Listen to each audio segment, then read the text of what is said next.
Welcome back to DC Silver Age Storytime. Today's story is from Superman 131, published August 1959, with story by Otto Binder and art by Al Plastino, and is The Unknown Super Deeds. It says an untold story of Superman, but it's basically a Superboy story. Uh, Thanks for holding up those broken high tension wires, Superboy. We'll repair the break now. Don't spoil my fun, men. It's been a dull day, and I have nothing else to do. Let me hold the wires for another hour. The 20,000 volts tickle me. Hee hee. That has absolutely nothing to do with the story. So, Superboy, Clark Kent is home, and he's kind of bored. I'll try my telescopic vision around the world. Ah, there's a fire in Paris near the Eiffel Tower.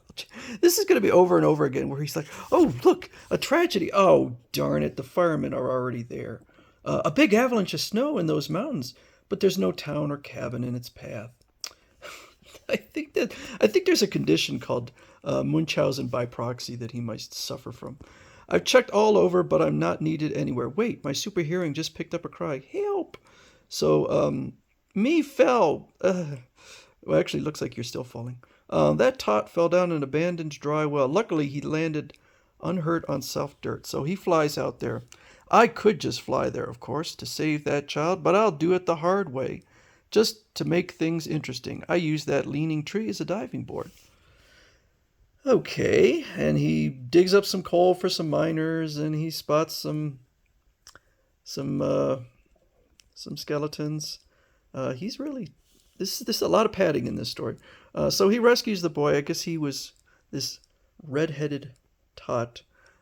He was in a playpen, but it overturned, and so he managed to get out. He flies 1,000,000 miles to grab some space rocks to put in there, rather than just fill it the normal way. Why, Precious, how did you get dirt in your hair? It hardly looks red anymore. I'll comb it out. Plot point. So this fellow is on a ship, and Superboy spots, oh, my briefcase. A gust of wind blew it over the side. It'll sink. Not only does it sink, but a whale eats it.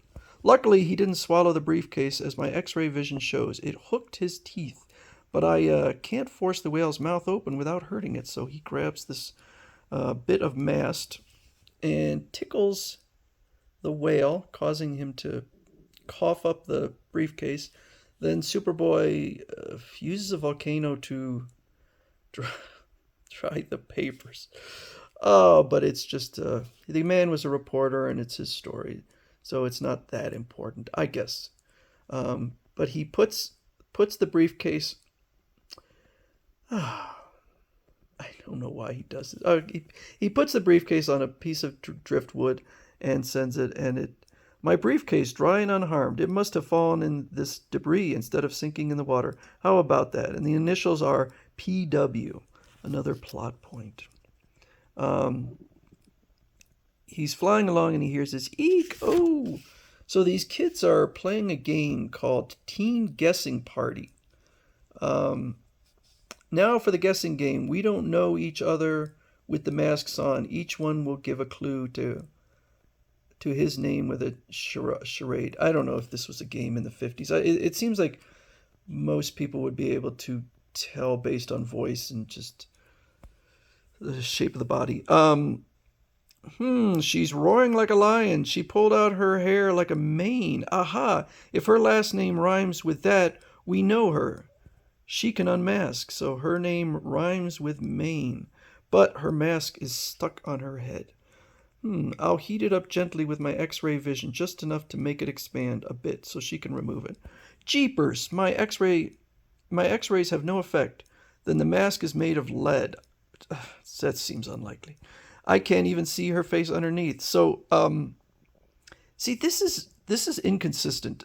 I've read a bunch of stories where his X-ray vision doesn't work on heating up lead, not seeing through it, but not heating up, and then other times he can. So, a bit of inconsistency. So he comes up with a plan because he can't just break it open. He creates like a huge flute. Selected sound waves like this can shatter glass or any crystalline metal. Now when I find the right pitch for lead. Gosh, the mask split open when I pulled, but then lead is a soft metal. Don't be modest, Chuck. My, but you're strong. So he allows Chuck to take the credit for it. Bah, what a wasted day. I did 3 unimportant deeds for 3 total strangers. Superboy is wrong. In his future life as Superman, these 3 strangers are destined to be very near and dear to him. Reader, have you guessed their identities from the 3 clues? Well, folks, have you?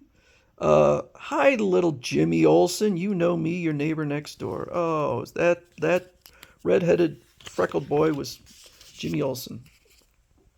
If I work hard, I may be the editor-in-chief one day. Ah, Perry White. So, and the final one. Finally, do you know the girl whose last name rhymes with Maine? It's Lois Lane.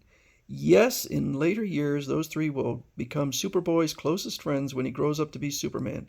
Lois Lane, Perry White, and Jimmy Olsen. What a super dull day I had, Mom. I hope tomorrow turns out more exciting. Yeah, hopefully more people will be in mortal peril so you can have an exciting day.